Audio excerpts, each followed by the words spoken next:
সবকিছু জিকির করে একজনের, তিনি কে? কিন্তু ওয়ালাকিল্লা তাফকাহুনা তাসবিহাহুম, তোমরা সবকিছুর তাসবিহ বা জিকিরের ভাষা বুঝো না। পাখিগুলো জিকির করে কার? নদীগুলো জিকির করে কার? পাহাড়গুলো তাসবিহ পড়ে কার? আমরা কি শুনতে পাই? কারণ আমাদের ওই কান নাই, ঠিক কিনা? ওই কান যদি থাকতো তাহলে ঠিকই শুনতে পেতাম। ওই চোখ যদি আমাদের থাকতো আমরা দেখতে পেতাম।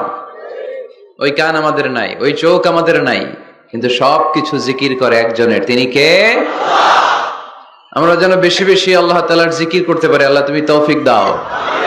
লা ইয়াজালু লিসানুকা রাতাবান মিন যিকরিল্লাহ। আল্লাহর হাবিব সাল্লাল্লাহু আলাইহি ওয়াসাল্লাম বললেন, তোমার জিহ্বাটা সব সময় যেন আল্লাহর জিকির দিয়ে ভিজে থাকে, আল্লাহর জিকিরে যেন সিক্ত থাকে। সব সময় যেন আল্লাহ তাআলার কাছ থেকে আমরা প্রোটেকশন কামনা করি। আল্লাহর হাবিব সাল্লাল্লাহু আলাইহি ওয়াসাল্লাম সব সময়, হোল দ্য ডে লং, সারাটা দিন আল্লাহর তাসবিহ পড়তেন, জিকির করতেন, প্রতিদিন 100 বারেরও বেশি ইস্তিগফার পড়তেন। ওয়াল্লাহি ইন্নী লা আস্তাগফিরুল্লাহ ওয়া আতুবু ফিল ইয়াউমি আকসার মিন 70 মাররা। আল্লাহর শপথ, প্রতিদিন আমি 70 বারেরও বেশি তাওবা আর ইস্তিগফার পড়ি। যে নবীর কোনো গুনাহ নাই, আছে? আল্লাহর হাবিবের জীবনে কোনো গুনাহ আছে? তিনি নিষ্পাপ, নিষ্কলুষ, তিনি 70 বারেরও বেশি ইস্তিগফার পড়তেন। আমরা পড়ি না। শুধু টয়লেটের সময়টা যখন আল্লাহর হাবিব সাল্লাল্লাহু আলাইহি ওয়াসাল্লাম ইস্তেনজা করতেন তখন আল্লাহর নাম নিতে পারতেন না, তাই ইস্তেনজা থেকে বের হয়েই পড়তেন গফরানাক, মানে আল্লাহ ক্ষমা করে দাও। গফরানাক মানে কি?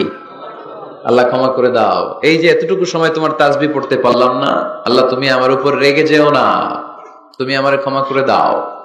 এজন্য আমরা যেন সবসময় বেশি বেশি ইস্তিগফার করি। কি পড়ি? পড়েন আস্তাগফিরুল্লাহ, আবারও পড়েন আস্তাগফিরুল্লাহ, সবাই পড়ুন আস্তাগফিরুল্লাহ। আল্লাহর হাবিব সাল্লাল্লাহু আলাইহি ওয়াসাল্লাম বললেন, মান লাযামাল ইস্তিগফার জাআলাল্লাহু লাহু মিন কুল্লি দীকিন মাখরাজা। যে সব সময় ইস্তিগফার করে আল্লাহ তাআলা সব বিপদ থেকে তাকে মুক্ত করে দেয়। ওয়া মিন কুল্লি হাম্মিন ফারাজা, সব দুশ্চিন্তা থেকে তাকে আল্লাহ মুক্ত করে দেয়। সুবহানাল্লাহ পড়েন। ওয়া ইয়ারযুকহু মিন হাইসু লা ইয়াহতাসিব, এমন জায়গা থেকে আল্লাহ তাআলা রিজিকের ব্যবস্থা করে দেয় সে কল্পনাও করতে পারে নাই। সুবহানাল্লাহ পড়েন। মাঝে মাঝে এমন জায়গা থেকে রিজিক আসে আমরা কখনো ভাবি নাই, ভাবছি? হঠাৎ কোত্থেকে যেন খাওয়ার ব্যবস্থা হয়ে গেল, হঠাৎ কোত্থেকে যেন রিজিকের ব্যবস্থা হয়ে গেল। আপনি শুধু খাবার দাবার আর টাকা পয়সাকে রিজিক মনে করবেন না, আল্লাহর দেয়া সব নেয়ামতি রিজিক। এই যে সন্তান পেয়েছেন, এটা কার পক্ষ থেকে রিজিক? স্ত্রী পেয়েছেন, দিয়েছে কে?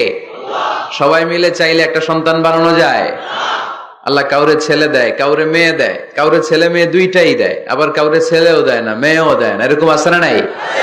নিঃসন্তান বানিয়ে আল্লাহ পরীক্ষা করে। কাউরে আল্লাহ ছেলে বানিয়ে পরীক্ষা করে, কাউকে আল্লাহ মেয়ে বানিয়ে পরীক্ষা করে, কাউকে আল্লাহ হিজরা বানিয়ে পরীক্ষা করে। আছে আছে। হিজরাদেরকে আমি বলি প্রায় হিজরাদের ব্যাপারে, অনেক হিজরাও দেখি বিভিন্ন জায়গায় কমেন্টস করে যে হুজুর আমরাও শুনি আপনার ওয়াজ। আলহামদুলিল্লাহ, এটা ভালো। এই যে তৃতীয় লিঙ্গ, থার্ড জেন্ডার, এরা অবহেলিত কিন্তু আমাদের দেশে, কিন্তু এদেরকে নিয়ে আমাদের ভাবনা নেই।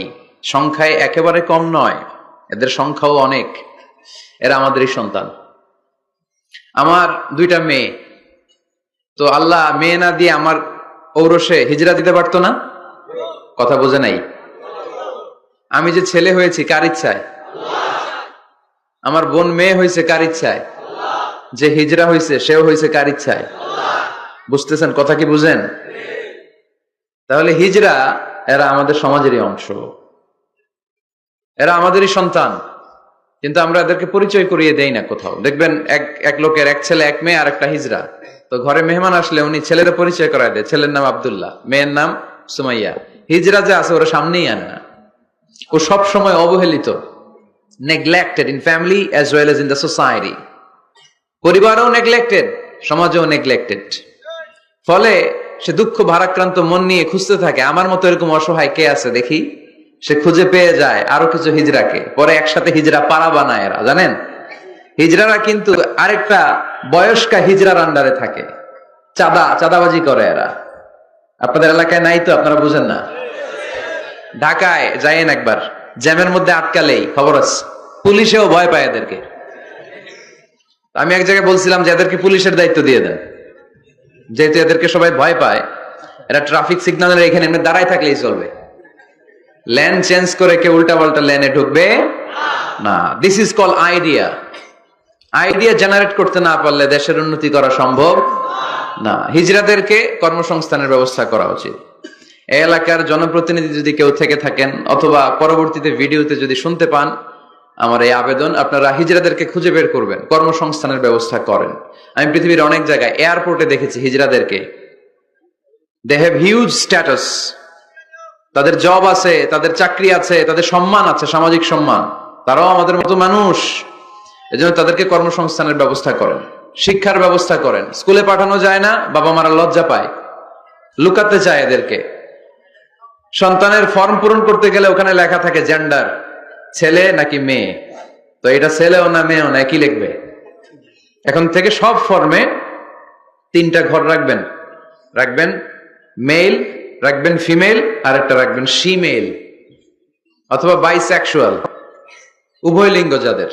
তো এদেরকে যেন আমরা আগলে রাখি, এদেরকে যেন দূরে ঠেলে না দেই। আল্লাহর হাবিব সাল্লাল্লাহু আলাইহি ওয়াসাল্লাম মানুষকে আগলে রাখতে পছন্দ করতেন, দূরে ঠেলে দিতেন না। আল্লাহ রাসূল সাল্লাল্লাহু আলাইহি ওয়াসাল্লাম মন জয় করার কিছু বাক্য আমাদেরকে শিখিয়েছেন, how to reach in the people's heart, মানুষের হৃদয়ে কি করে পৌঁছতে হয় তিনি শিখালেন। তুমি বলো বাশশিরু, ইয়াসসিরু, ইয়াসসিরু ওয়ালা তুআসসিরু, বাশশিরু ওয়ালা তুনাফফিরু, সহজ করে উপস্থাপন করো, কঠিন করো না। মানুষকে সুসংবাদ দাও, ভয় দেখিও না। আমরা ভয় দেখাই, আছে না নাই? নতুন একজন কালেমা পড়ে মুসলমান হয়েছে, ওরে শোনাইতে আরম্ভ করছে, তোমার নামাজ পড়তে হবে, রোজা রাখতে হবে, জাকাত দিতে হবে, তোমার বউরে পর্দা করাইতে হবে, তুমি এটা করতে পারবা না, ওইটা করতে পারবা না, কারণ ইসলামে এইটা নাই ওইটা নাই। নতুন মুসলিম কয় তাইলে আমিও নাই, তোমাদের ধর্মে আমিও নাই, তো ভয় দেখেন কেন? ও যখন কালিমা পড়ে মুসলমান হয়েছে, ওরে বলবেন কিছু বই পড়ো না, এই বইগুলো পড়ো, তারপর আমাদের মসজিদে আইসো মাঝে মাঝে, দেখো কিভাবে কি হয়। ইসলামিক কিছু প্রোগ্রামে নিয়ে যান, মসজিদে নিয়ে যান, জুমার নামাজে, দেখো কেমনে পড়ে, কি বলে শোনো। তো এইভাবে গ্রাজুয়ালি মানুষের হৃদয়ে পৌঁছতে হয়। আমরা যেন মানুষকে ঐক্যবদ্ধ করতে পারি, আমরা যেন মানুষকে বিচ্ছিন্ন না করি, আমরা যেন দিনকে কঠিন ভাবে উপস্থাপন না করি। আল্লাহ তুমি তৌফিক দাও। আরো জোরে পড়বো আমিন।